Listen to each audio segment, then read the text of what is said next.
Hello again and welcome back to another one. And today we have a couple of topics to cover as usual, as it looks like T.I.'s decision to dabble in comedy isn't going as expected since he started in 2022. And while he looks to be taking this seriously, so far he's gotten a mixed reception, and we got 50 Cent react to what looks to be T.I. failing to land a joke in a short snippet from his recent comedy special Cheaper Than Therapy. These things happen. And if you were with us for the last video, you remember that Drake was accused in a lawsuit of using proceeds from Stake to artificially inflate his streaming numbers. And now we got one of the OG hip-hop media personalities out here going all in on how Drake's numbers have been inflated for years. And this sparked a crapstorm, as you'd expect on social media. And we also got to hear from rapper Fivio, who recently spoke about how Eminem's message about addiction from Eminem Speaks on Juice WRLD's Fighting Demons has had an impact on him, and we'll get to this later. And T.I. looks to be off to a rocky start with his first comedy special, Cheaper Than Therapy, that's opened to mostly mixed reviews on social media. And check this out from 50 Cent. Damn it, man. Floss face emoji. It looked easy, but it is not easy at all. LOL. The man was fighting a Rico. Rico, I'm sorry, hey, white people, Young Thug is a rapper. He from Cleveland Avenue, and his name don't sound like much, you know what I'm saying? But he's held in high regard within the community, okay? He's a national treasure, all right? Yes, responsible for many Negro spirituals. You hear me? How do we feel about that? Okay. And while it is certainly a bold move on T.I.'s part, and commendable to be honest, but willpower isn't enough. Hence reactions like, he might even be funny, but the fact that people didn't come expecting to laugh just the way they expect to laugh if it is Chris Rock, it is hard to be known as a gangster rapper and you want to suddenly start doing comedy. Laughing emojis. And while some believe that they should have booed him expeditiously, some have expanded on how the crowd sounds look to have been muted to make this much worse. As in the whole show, it is actually not bad at all. Laughing emoji, to which a user fired back with, not bad. Sounds like you are doing T.I. a favor. If I paid for a comedy show, he should be doing me the favor. It was either good or it wasn't. He doesn't need a pat on his back from me. And apparently some comedians have had issues with T.I.'s move, like Ari Spears for instance, who isn't a fan of T.I.'s approach to kickstart his comedy career. A few days ago, he reposted this snippet of T.I.'s response to people hating on his comedy career. When you started doing stand-up, I mean, there was a bunch of ruffles in the stand-up community, as you probably knew. That's ruffles. That's how you say hate. Yeah. So, there was a lot of people talking in the stand-up community, man, and I wanted to know how you. Why is that? Tell me. I want to hear the other side of the perspective. Well, here's the thing, man. Share. Being a comedian and doing stand-up for so long, and having somebody like yourself of your stature come into, I guess, our space, and thinking that they could. Thinking that they could take it over. And who said he was trying to take it over? Well, see, and that's what a lot of people. But why wouldn't I be afforded the same peace of mind, tranquility, and the same therapeutic release as you guys are afforded? Have you guys had a monopoly on laughter? Is that what you saying? No, I think it's more. Did you guys trademark giggles? No. Okay, so not at all. And then I made more sacrifices than most comedians have made. I turned my back on six-figure opportunities to go and perform and do music to do comedy. Oh wow! How many comedians would say no to a six-figure opportunity so they could go and do comedy? How many of you love it that much? Not a lot. I'll wait. Right. But you're already rich. And Ari Spears posted that and added the caption, "It is called humility. Once you are entering a space that is new to you, you have to approach it with humility, especially when there are people of greatness within the art form to whom you can learn from." T.I. approaches the comedy game with the same bravado and arrogance to which he has succeeded in the rap game. Yes, you have to be confident in everything that you attempt to do, but there's a thin line between confidence and arrogance, and the great ones can tell the difference. Humble yourself. You are not there yet. There's levels to this ish. At TI. And you turning down the 6 figures is not a poignant point. You don't need that money. That's why you turned it down. And while this sparked questions like, who told him he was funny? Don't know. In TI's corner, some have expanded. I've been to a tip comedy show and I was rolling. He mixes his life stories with jokes. I was impressed, and I actually go to the improv a lot for years. He did his thing. Do you believe this guy? And all in all, I'd say 50 was spot on. It looks easy, but it is not at all. And after a successful career in rap, I'd say T.I. is a brave man for trying this out. As clearly he's gotta be passionate about this, knowing fully well that this could wreck his rap career if the bombing continues. But what are your thoughts? And it seems like 50 Cent's energy is rubbing off on hip-hop media personalities like Toure, as in the same time frame where we see Drake accused in a lawsuit of botting his streams, he decided to go off. Drake is not a stadium artist.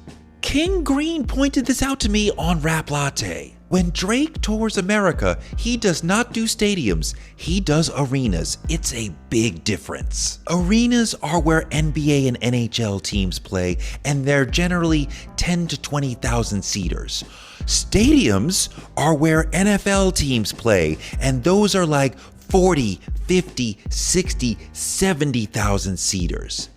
If you're a touring artist, there's a gigantic difference between the arena level and the stadium level. A difference in how big you are, a difference in how much you make.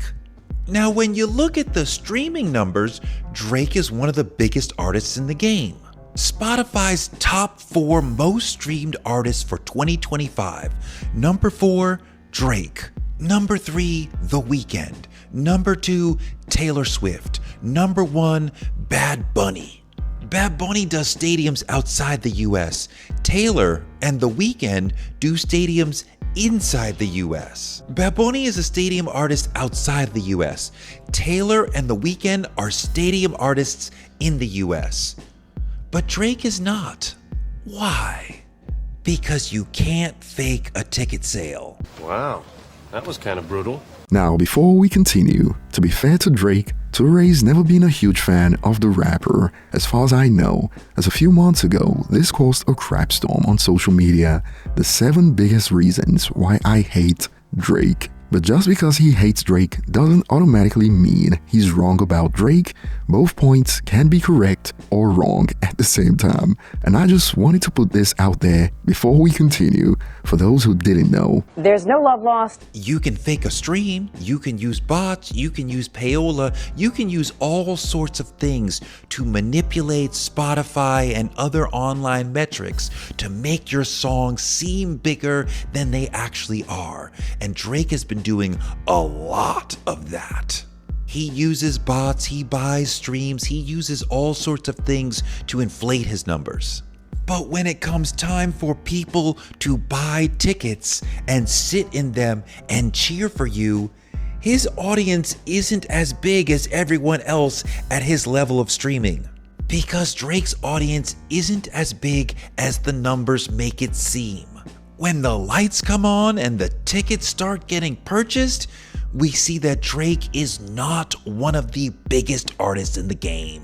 He's not big enough for stadiums. How do you feel about this? And boy, if Toure was looking for engagement, he's got it in droves. The fight is on from TikTok all the way to X/Twitter. Like, check out this exchange for instance. I'm not even a Drake fan, but this is ridiculous. No one can inflate numbers that high and get away with it. There's no reason to believe Drake couldn't sell out stadiums when Kendrick just went on a tour with Caesar and he's objectively a smaller artist than Drake. I'm a Kendrick fan and I attended the Grand National Tour, to which Toure fired back with, the reason to believe that Drake can't sell out stadiums is that Drake doesn't do stadiums. He would obviously do the biggest venues he could do. And the debates are even more heated on Twitter. Inflating numbers to make yourself seem bigger than you are is a real thing. Drake hasn't been the biggest rapper in the world for some years, all inflation. When Kendrick said it is just Big Me, he was right. Kendrick being the top rapper since Damn, and while many users have pointed out that it seems to be a choice on Drake's part because he's not a good performer and prefers to be closer to the crowds, clearly Toure doesn't agree with this as he called out a user for this narrative. And you believe that? You believed that Drake refused to do stadium shows because he wanted smaller shows. That sounded believable to you? And some are asking, since Toure looks to have a bone to pick with Drake, which rapper does stadiums? Anyone? Anyone? And this conversation on Kendrick versus Drake has gone mainstream to the point that apart from Hollywood joking about the beef, now we've even got businessmen getting asked about Drake or Kendrick in interviews, like this one from real estate investor Ari Rastegar that sparked reactions like, why does his opinion matter? Again? Kendrick or Drake? Drake, hands down. Not even comparable. It's embarrassing that they're even compared. You don't think they're in the same category? I don't. I think Drake is head and shoulders Dandruff? above in every statistical category. And so rap music has a lot to do with your voice. I think his voice is too squeaky and whiny. Kendrick. The bars on push-ups from Drake and on Family Matters are head and shoulders, leaps and bounds above anything Kendrick put out. So what do you think made the people gravitate more to Kendrick on his beat? Politics. So you don't think that songs he dropped? I think that song sucked. And this is how it's been so far. Fans in Kendrick's corner are asking, who? While fans in Drake's corner sing praises about how he's right, and we got to hear from Fivio Foreign about Eminem Speaks on fighting demons. No, that was the Juice. When at that point in time when he did the Juice WRLD stage, it was the main performance. It probably was like 100,000 people out there for that. And I never even seen that many people before. I never seen a show like that where everybody was like, when then Big Drip comes out, crazy. Rest in peace to that. And then Big Drip came out and he knew the song. I was like, oh shit. Now his words was, him and his people been listening to the EP. They're driving there. Yeah, they drove there. You know what's crazy? I listened to that Eminem skit on the Juice WRLD album a lot because I dealt with like a kind of like same like situation with what Juice WRLD dealt with and Eminem too, like my drug addiction, right? And when I'm going through my phase of like, you know, trying to stop and change and grow, I listened to that skit. He got a skit on Juice WRLD album where he talk about how he was on drugs and how one day he stopped. It's like a roast. It's like it's up there. It's like his just voice words. I listen to that a lot in the song Burn. That's why I listen to a lot on Juice WRLD shit. Eminem Speaks is featured on Juice WRLD's posthumous album Fighting Demons, originally from the 2012 documentary How to Make Money Selling Drugs, where Eminem discussed his addiction and also his road to recovery that ended with this: I had to regain motor skills, I had to regain talking skills. It has been a learning process, like it has been. I'm growing. I just couldn't believe that anybody could ever be naturally happy or naturally function or be just enjoying life in general without being on something. So I would say that to anybody that it does get better. You know, it does.